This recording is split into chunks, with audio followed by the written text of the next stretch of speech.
Hi guys, and welcome back to the channel. So yeah, in this video I'm going to be talking about my top 15 favourite movies from the year 1981.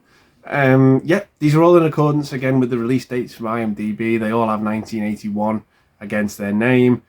These 15 movies I've chosen are just my personal favourite movies from 1981. There's no right or wrong to this list. These are just my personal favourite ones. And again, I'm going to leave all my honourable mentions down below in the description. But I will say, 1981, looking back at it, it was a solid year for horror. There was just so many horror movies that came out that year, and a lot of them made it onto this list. There's a few from different genres in between them, but just overall, the main takeaway from 1981 for me was just horror. There was just a lot of it. But yeah, that's the main gist from 81 that I can take. But saying that, gonna get straight into it with number 15. So yeah, there we go. So coming in at number 15, we have Terry Gilliam's Time Bandits. Yeah, this was a movie that I first sort of discovered late one night. I think it was on a Friday or Saturday, and I caught the end of this movie on one of the BBC channels, and I think I caught the last half hour, and I was just blown away by what I saw. And for years and years, I didn't know what that movie was called, but it was always in my memory. It was always stored in the archive of my memory somewhere for years and years, and then I managed to rediscover what the film was, and yeah, I really enjoy this film. I like the time travel aspect to it. I like the characters in it. It's a lot of fun. It's definitely got Terry Gilliam's fingerprints all over it. But yeah, not one of my favourites from 81, but it just makes the list. It creeps in there at number 15. So yeah, at number 15, we have Time Bandits.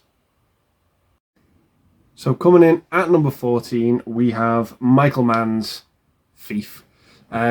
Yeah, this is just a great crime thriller movie starring James Caan, directed by Michael Mann. Yeah, this has just got an exceptional soundtrack as well by Tangerine Dream. The score is just absolutely phenomenal. And yeah, I just really love this film. I just think it's great.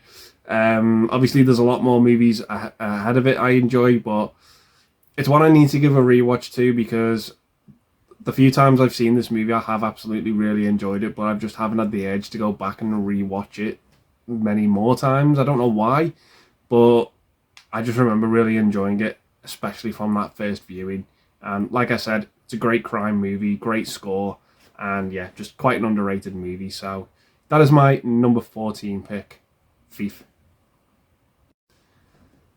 So coming in at number 13, and this is where the horror movies enter into the list.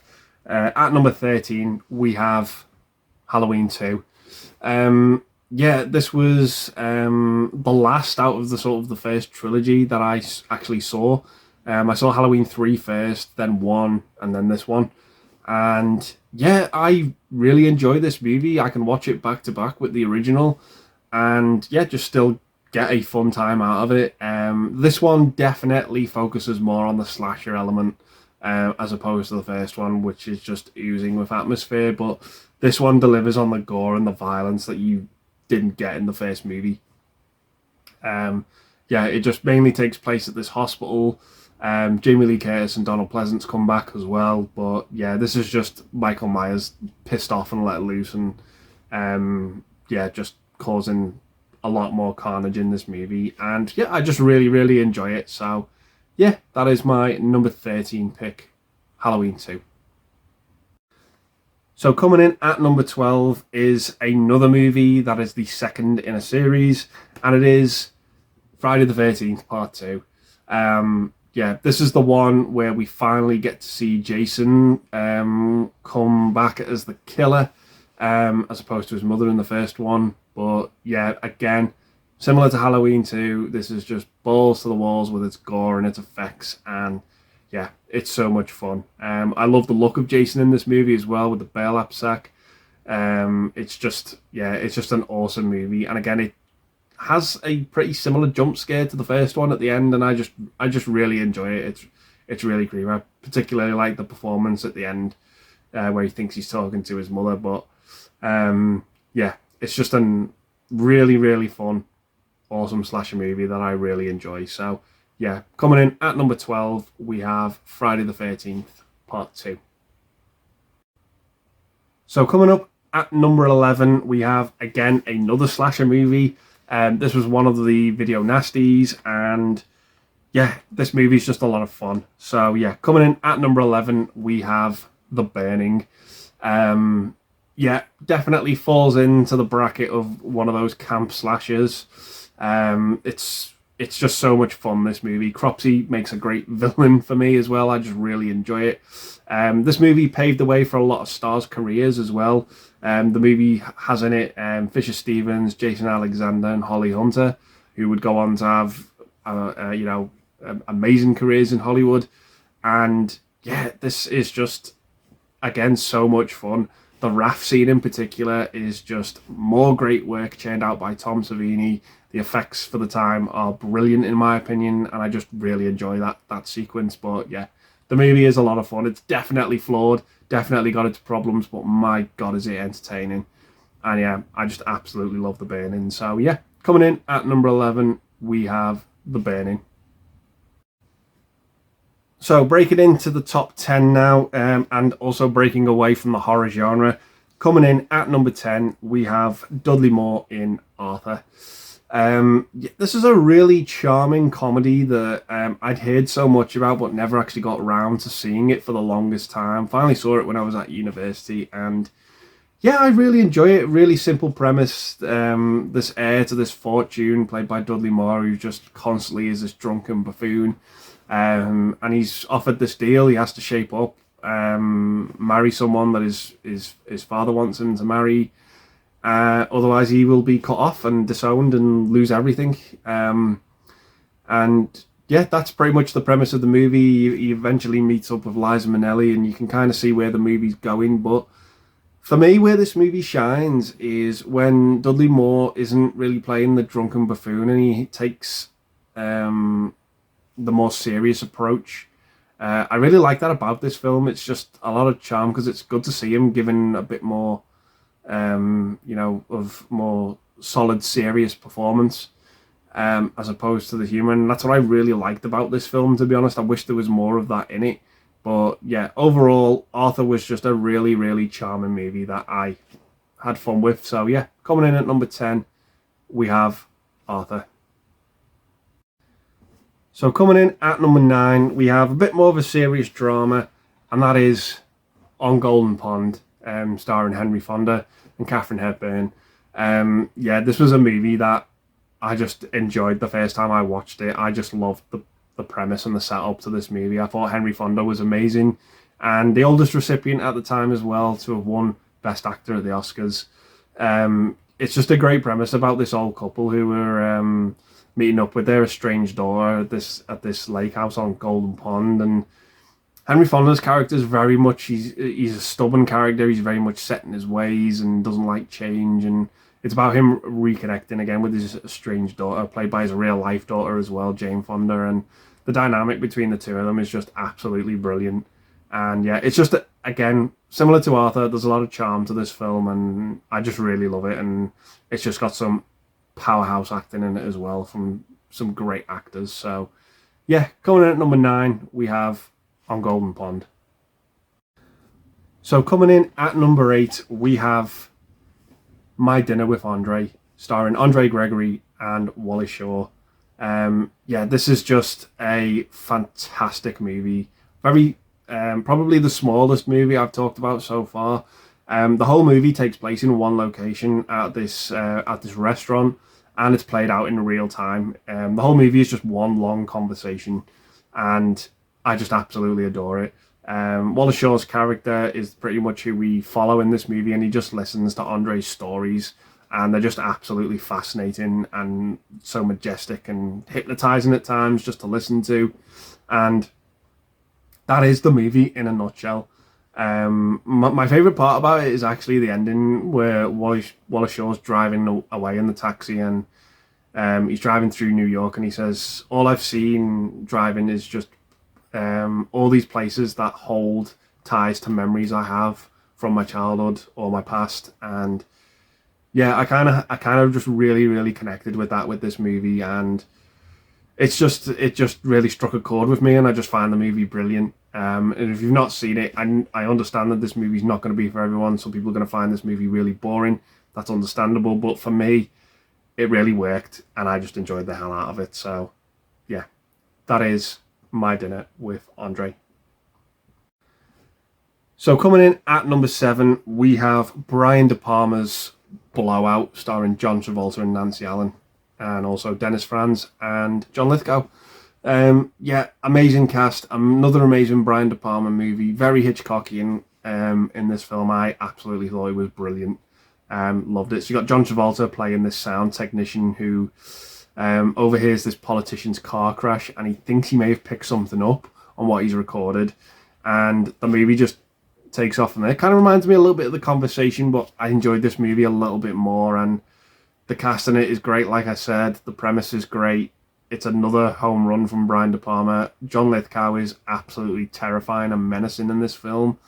Yeah, I just thought it was such a brilliant thriller, and yeah, just had an absolute great time with it. So yeah, that is my next pick, Blowout.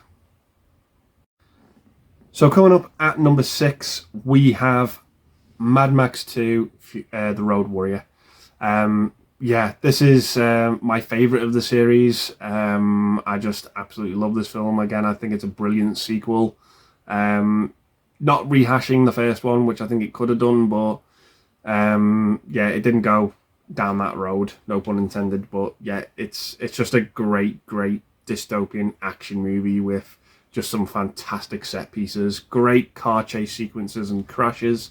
It's just a marvel to watch this film. Mel Gibson's great in the title role as well.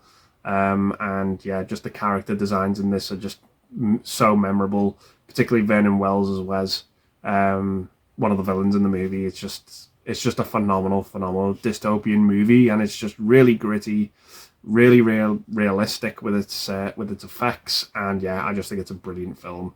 So yeah, that is my number 6 pick, Mad Max 2, The Road Warrior. So as we enter the top 5 now, coming in at number 5 for me is Sam Raimi's Evil Dead. This is my old VHS copy of it, and yeah, this is just a brilliant horror film at the time. It still holds up for me. I just find this movie so creepy, and just it's brilliant. It is essentially, you know, group of friends who are students just making a film in the woods and doing what they can with what they've got, and it works. It really pays off.